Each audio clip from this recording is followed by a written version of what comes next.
भारती पुणे ठळक बातम्या.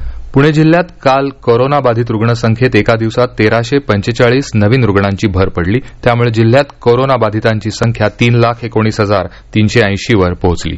कोविड-19 मुळे काल जिल्ह्यात 12 रुग्णांचा मृत्यू झाला. त्यामुळे मृतांची संख्या आता 6,291 झाली आहे.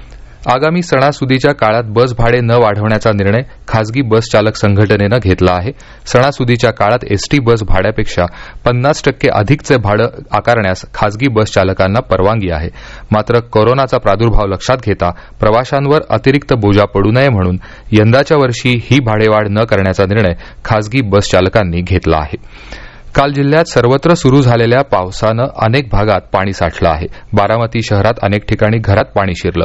गुंजवणी धरण परिसर तसंच पवना नदीकाठी राहणाऱ्या नागरिकांना सतर्कतेचा इशारा देण्यात आला आहे.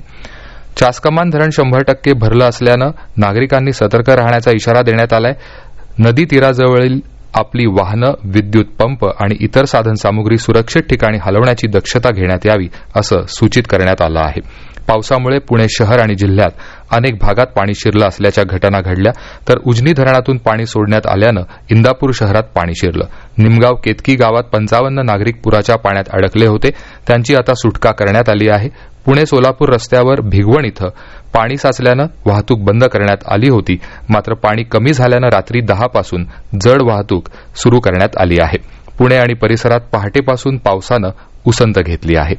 पुणे जिल्ह्यात आज आणि उद्या घाटमाथ्यावर अतिवृष्टीची शक्यता आहे. या होत्या आतापर्यंतच्या ठळक बातम्या.